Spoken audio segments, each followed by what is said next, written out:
शीतल जी के पास आऊंगा दो चीजों पे। एक तो आम आदमी पार्टी की जो स्थिति है दिल्ली के अंदर, जो पता नहीं आपको ज्यादा जानकारी रहती होगी, आम आदमी पार्टी कांग्रेस में कुछ बात बन सकती है, और उत्तर प्रदेश में क्या संभावना है। अनम्यूट कर लीजिएगा शीतल जी। जी देखिए, इस समय आम आदमी पार्टी को जरूरत है कि सारे देश का विपक्ष, जिसमें वो कहे या न कहे, कांग्रेस के बिना तो विपक्ष का कोई मतलब है नहीं, राष्ट्रीय विपक्ष का जहां तक सवाल है, तो यानी कांग्रेस का भी उसको समर्थन चाहिए। अदरवाइज ये जो अभी अध्यादेश आया है ये कानून में बदल जाएगा राज्यसभा में अगर पारित हो गया तो। लेकिन अगर जैसा अरविंद केजरीवाल ने खुद बयान दिया कि सारा विपक्ष अगर एकमत रहता है तो ये कानून नहीं बन पाएगा। राज्यसभा में अभी जो परिस्थिति है गिनती की, उसमें ये स्थिति है। तो इस समय जो विपक्ष के बहुत सारे ऐसे धड़े हैं जिनका कांग्रेस से आमना सामना है। देखिए, सबसे पहले आप लेफ्ट को लीजिए। लेफ्ट का केरल में सीधे सीधे कांग्रेस का फ्रंट और लेफ्ट फ्रंट का आमना सामना है। लेकिन एक लेफ्ट चूंकि एक राजनीतिक दल है जिसमें कहने को कम्युनिस्ट पार्टी है जिसको तानाशाही से जोड़ा जाता है, लेकिन वो सबसे ज्यादा डेमोक्रेटिक है तमाम मामलों में। उनके यहाँ चुनाव वगैरह भी दूसरों से ज्यादा होते हैं। और देखिए उनका बड़ा दिल, देखिए कि वो तो सीताराम येचुरी वहां मौजूद थे कर्नाटक में, कोई इफ बट नहीं, कभी किसी विपक्ष के कार्यक्रम में वो अनुपस्थित नहीं होते। सीपीएम के लोग हमेशा मिलते हैं, लेफ्ट के लगभग सारे ही मिलते हैं, कोई उसमें बहुत बंटवारा नहीं है। इस मामले पे बड़ी अच्छी उनकी समझ है कि वो बीजेपी के खिलाफ किसी भी किस्म का साझा मंच बने तो वो तैयार रहते हैं। लगभग वैसी ही स्थिति डीएमके ने कर रखी है तमिलनाडु में। वहां दो जगह से एक धारणा जो शुरू होती है। अब जो कॉम्प्लिकेटेड एरिया है वो चार है। तेलंगाना है, बंगाल है, महाराष्ट्र में एक फैक्शन उद्धव ठाकरे का है, और केजरीवाल। इनसे तालमेल की जिम्मेदारी नीतीश कुमार ने ले रखी है। नीतीश कुमार की इन सबसे संवाद है उनका। सब वो अभी केजरीवाल से भी मिले और आज खड़गे जी से भी मिले, और दोनों में क्या बात करने का रास्ता उन्होंने निकाला वो निकाला। वो तो नवीन पटनायक तक से मिलते हैं जो कम से कम इस समय की सरकार को केंद्र में उस तरह से समर्थन देते हैं, एनडीए के सहयोगी न होते हुए भी। तो ये कोई न कोई फार्मूला बनेगा, जैसा आने वाले दिनों में वो एक बैठक बुलाने जा रहे हैं। अब ये बैठक हो, इसमें देखते हैं किसको किसको बुलाते हैं। अभी कांग्रेस के साथ ये सच है कि तेलंगाना में जो पार्टी है, दिल्ली और पंजाब में जो पार्टी है, और बंगाल में जो पार्टी है, बंगाल में थोड़ी बर्फ पिघली है इस तरह से कि ममता बनर्जी ने ये बयान दिया है कि जहां जहां कांग्रेस के उम्मीदवार होंगे उसमें वो देखेंगे कि जहां उनका उम्मीदवार कमजोर होगा वहां वो कांग्रेस का समर्थन करेगी। इस तरह का उन्होंने फीलर दिया है खुद बोल।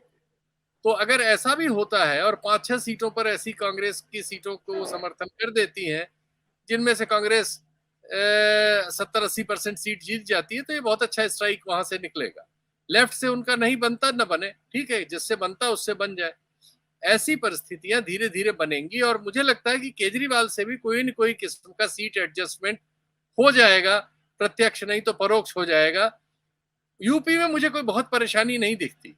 ये सच है कि यूपी में दोनों पार्टियां, अखिलेश की पार्टी और बीएसपी, दोनों भारतीय जनता पार्टी की एजेंसियों से डरती। ये सच है, डरने की अलग अलग सीमा है। बीएसपी तो पूरी तरह से डर के सरेंडर्ड है, अखिलेश पूरी तरह से सरेंडर्ड नहीं है, लेकिन बहुत एक्टिव भी नहीं नजर आते कि जिससे कॉम्प्लिकेशन पैदा हो और छापे छुपे पड़ने लगे। चुनाव में उनके यहाँ छापे पड़े ही थे, तो वो एक समस्या नजर आती है। बाकी सीटों को लेके कांग्रेस कोई बहुत दावे नहीं कर सकती उत्तर प्रदेश में। चंद उन सीटों पर जिसमें मुस्लिम पॉपुलेशन बहुत ज्यादा है, मुरादाबाद जैसी, सहारनपुर जैसी, ऐसी सीटों पर वो कुछ बातें करेंगे।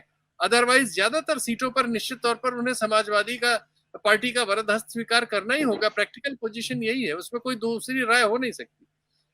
पश्चिम में उन्होंने उनके लिए ऑलरेडी जयंत ने रास्ता खोल रखा है, जयंत वहां गए भी थे, जयंत उनसे संवाद में है। इसलिए मुझे पूरी संभावना है कि उत्तर प्रदेश में बहुत दिक्कत नहीं होगी। हालांकि लोग उत्तर प्रदेश को ज्यादा शंका से देखते हैं क्योंकि सीटें यहाँ बहुत ज्यादा, लेकिन यहाँ दिक्कत दूसरी है। भारतीय जनता पार्टी को पिछली बार यहाँ लगभग 50% वोट मिला है, और योगी जी मोदी जी के बाद इस समय सबसे लोकप्रिय राइट विंग के नेता, और बल्कि कुछ लोग तो उनको ज्यादा कहते हैं।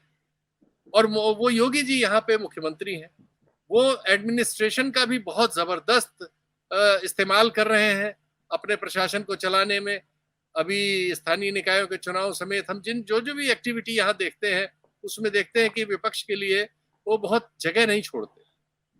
ऐसे में यहाँ लड़ाई बहुत कठिन होगी उत्तर प्रदेश में। विपक्षी एकता हो जाने के बावजूद भी बहुत कठिन होगी। वो पिछली बार भी जो एकता हुई थी वो बहुत बड़ी एकता थी, बीएसपी और सपा की एकता थी, लेकिन वो नीचे की पांतों तक नहीं जा पाई।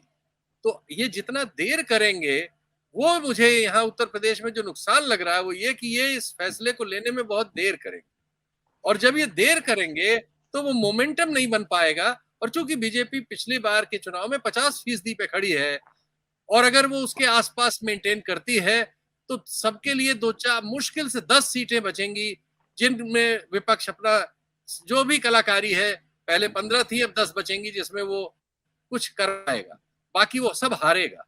क्योंकि वो आज अगर तय करके और इस प्रदेश में कोई एक आंदोलनात्मक परिस्थिति नहीं पैदा करता तो वो उत्तर प्रदेश में चुनाव लड़ने के लायक ही नहीं रहेगा, क्रिपल है वो।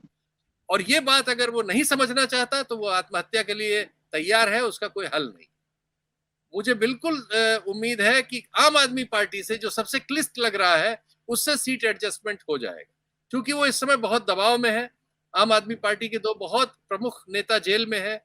उनके एक नेता के आज चित्र आए हैं जिसका सचमुच में 35 किलो वजन कम हो गया है, और वो बिल्कुल बहुत ही बुरे हाल में दिख रहे थे। वो अच्छे मोटे तगड़े आदमी थे, लेकिन वो आज बहुत ही क्रिपल और बहुत परेशान हाल में लग रहे थे। मतलब वो देखने लायक चित्र नहीं है उनका, जिस हाल में वो है। शायद उनको सॉलिटरी जेल में रखा गया। तो और वो 1 साल से ज्यादा समय से जेल में है। सुप्रीम कोर्ट में उनकी बेल एप्लीकेशन पड़ी है।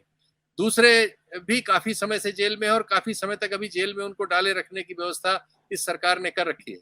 तो आम आदमी पार्टी बहुत दबाव में है, वो बहुत दादागिरी नहीं कर सकती। उसके खिलाफ ऐसे कानून लाए जा रहे हैं जिससे लगभग उसको, मतलब उसकी कोई भूमिका ही नहीं रह गई। वो चुनाव भले जीत गई, लेकिन उसके हाथ में कुछ नहीं, उससे सब छीन लिया गया है, कानून व्यवस्था, कानून कायदे को एकदम धता बताते हुए। तो मुझे बिल्कुल उम्मीद है कि वो निजी बातचीत में वो किसी न किसी स्तर पे पहुंचेंगे, और पंजाब और दिल्ली में जरूर एक न एक इन लोगों में सीट एडजस्टमेंट जैसी कोई चीज हो जाएगी।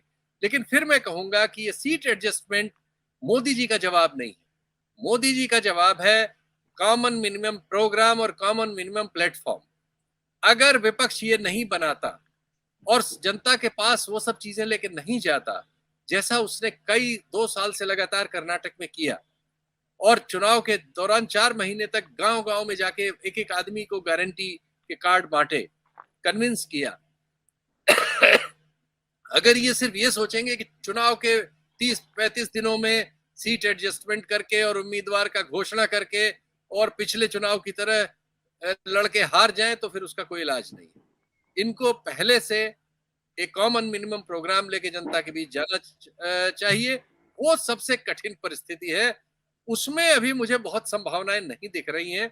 लेकिन आने वाले दिनों में हम देख के इंतजार करेंगे कि जब ये अगली मीटिंग बुला रहे हैं उसमें किसको किसको बुलाते हैं, कौन कौन उसमें आता है, क्या उसमें तय होता है, ये बताएगा। अभी तक जो कुछ हुआ है वो चूंकि अकेले कांग्रेस बुला रही है, इसलिए उसमें बहुत सारे लोगों के रिजर्वेशंस है। लेकिन जब नीतीश कुमार बुलाएंगे तब भी क्या उतने रिजर्वेशन रहेंगे, ये देखना अभी बाकी है, क्योंकि नीतीश कुमार का सबसे संवाद है।